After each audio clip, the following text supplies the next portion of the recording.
According to multiple reports, Knicks coach Derek Fisher was involved in an altercation with Grizzlies forward and former teammate Matt Barnes. The New York Post, which first reported this story, stated that the altercation was because Fisher is dating Barnes' estranged wife. Stephen A., what's your reaction to this?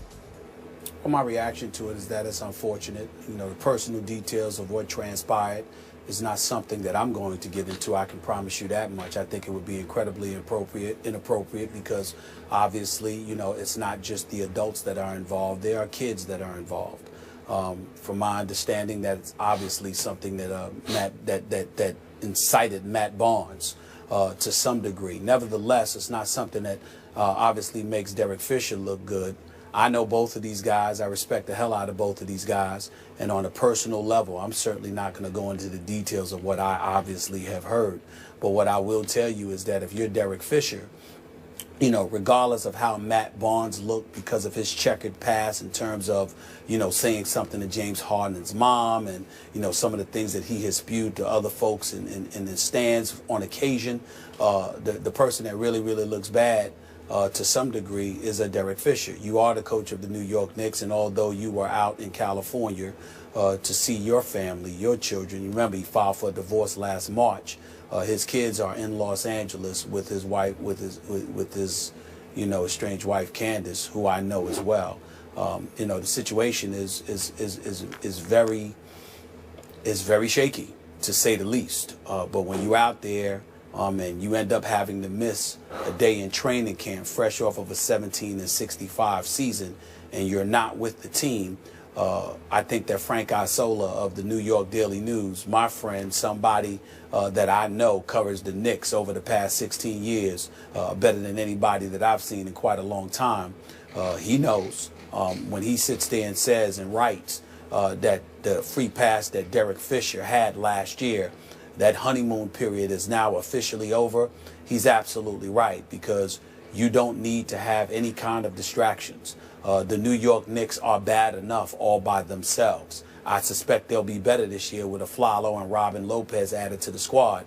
But you are fresh off of a 17-65 season, which, if you can believe it, is the worst in franchise history, worse than anything we had seen prior to last season. When you take that into account, along with the fact that there are questions about Phil Jackson's involvement, and suddenly he's going to be more involved, even though he was paid $12 million a year to be involved from the beginning, and then you bring in a coach who's never coached on any level before, and you have the kind of season that you had, and then you combine that with filing for a divorce, with having or being involved with a woman that's on the show Basketball Wives, which, in all honesty, I mean, I have no opinion about that, but I happen to know the NBA is appalled by the show. It makes them cringe. At least that's what I've heard from folks inside the NBA office, and certainly Frank Isola accurately wrote that as well. I just think that puts Derek Fisher in a spot that he doesn't need to be in. It's not my place to get into their personal business. I don't roll like that. I'm not about to now. Fisher and Matt Barnes have to handle their own business. But I will say this, Matt Barnes, the NBA has no business getting involved with Matt Barnes as opposed to it being fine. You need to talk to him and make sure that that's not something that happened again. But Matt Barnes didn't just react because of who it is. He reacted because it's the mother of his children. And in Fisher's case, you're grown. You're not just a player now, you're a coach. Yep. And right, wrong, or otherwise, you've got to be the bigger man and be sensitive to that. This is not one of those situations where either deserves to be fined, nor do they deserve people like myself and others commenting about their personal business. And I definitely don't think that it's the NBA that should get involved from fining them. They should just sit there and say, chill, and let's make sure that this is not something that ever happens again, and leave it at that, because this ain't some, you know, small, immature beef. Yep. All I'm going to say is children are involved. Let's leave it at that. I am 100% with you on that one, Stephen A. We're going to get Skip's take after the break. Stay right here on First Take. Welcome back to First Take, presented by Bass Pro Shops. Before the break, we were discussing the Derek Fisher Matt recently had, and we heard Stephen A's take. Skip, we didn't get to hear from you. What's your reaction to this whole situation? Stephen A., you've often said on this show that a player's personal business is his personal business, and you will stay out of that personal business as it relates to your job of reporting on the NBA. And I sometimes say, I'm with you to this point. If what a player is involved in off the court starts to impact or affect his performance on the court, then it becomes germane to what we're discussing here on this show. Now, Derek Fisher, clearly, as you point out, is no longer a player. He is the head coach of the New York Knicks. And I know they're pathetic. I know they're a disaster. I can't remember all the words that you've used. What's your favorite expression about the Knicks? They're a travesty or whatever they are. All those a basketball abomination. Yeah, basketball but abomination. They'll be better this year. Okay, fine. I get that, but they're the once storied New York franchise that has a great but distant past and tradition. And Derek Fisher has to accept that he has now a new responsibility to be the face of that franchise right now. I know Carmelo is too, but Derek Fisher is the new head coach, has to assume that he's the face of the franchise and the tone setter for that franchise. So if I understand the story correctly, he took the weekend off from training camp to fly to Los Angeles under the auspices of he wanted to visit his kids. Great, but he wound up in the middle of this incident, which didn't have anything to do with visiting his kids. And it's just a bad look for the Knicks and obviously for the NBA. Nobody likes this. There's nothing pretty about it. There's nothing face-saving about it. We all don't like it. We don't want to get into the tabloid details here, but it's just not right for Derek Fisher to wind up involved in this, however it happened. So he just has to continue to grow up as a head coach and realize, I can't involve myself in these kind of situations anymore. Maybe as a player, it was a little different. As a head coach, no, sorry.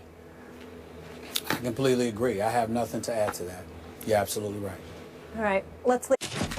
First Take is presented by Bass Pro Shops. Your adventure starts here. And in part by AT&T, mobilizing your world. After starting 57 straight games for the Colts, including the playoffs, Andrew Luck will miss his second straight game tonight versus the Texans. According to our Adam Schefter, Matt Hasselbeck will get the nod in his place. Stephen A., how worried are you about your Super Bowl pick, or is this just a mere bag of shells? Well, I've already given up on them as my Super Bowl pick, which I announced last week. They just look like a shell of themselves. They're not what they're supposed to be. They rank very low in the league, around 25th or 26th in terms of their running game. I'm not impressed with what I'm seeing right now. You know, Frank Gore obviously is Frank Gore, but at the same time, you would expect them to have done more. They're ranking 26th. In terms of their run and attack. I'm just not sold on them. And so for me, I look at it from that perspective. Even though Frank Gore is doing his thing, averaging more than 4 yards a carry, I don't know if he's not being utilized enough, if Gregson and Pagano haven't shored up the offensive line. Maybe it's Andre Johnson and those guys ain't doing much. I don't know. I'm going to pick them to win tonight because the Texans have injuries, but I'm not sold on the coach right now. So they're now a mere bag of shells of themselves. Yes. Is that fair to say? Okay. Yes. Yeah, I got it. Okay, the irony of what happened to your Colts last week may have been lost on you because they actually did remain barely afloat because they managed to overcome Jacksonville. I watched because Jacksonville's new kicker, a kid named Myers, missed 2 easy field goals at the end in overtime, regulation overtime at Indy that allowed the Colts to survive to be 2-2. And why is he kicking for the Jacksonville Jaguars? Because they traded away Scooby-Doo Scrubby. Remember the guy you ridiculed at Pittsburgh? They traded him to obviously your Steelers. And then in the toughest place to kick in the National Football League, you condemned him for missing late field goals there, which nobody can make because it's just impossible to kick in those conditions. Sweezum did a good job. Sweezum did a good job before he got injured. He was okay, but I don't know that he could have made a 50-yard field goal because they're rarely made there. It's just impossible at Heinz Field to kick in the tricky gusts and the wind. So Scooby-Doo Scrubby, if he had still been in Jacksonville, where he was a very clutch kicker, 5 out of 5 on walk-off kicks, I'm pretty sure he would have been 6 out of 6 on walk-off kicks inside in Indy, and that would have completely done in your Colts because it would have dropped them to 1 and 3. Am I right about that?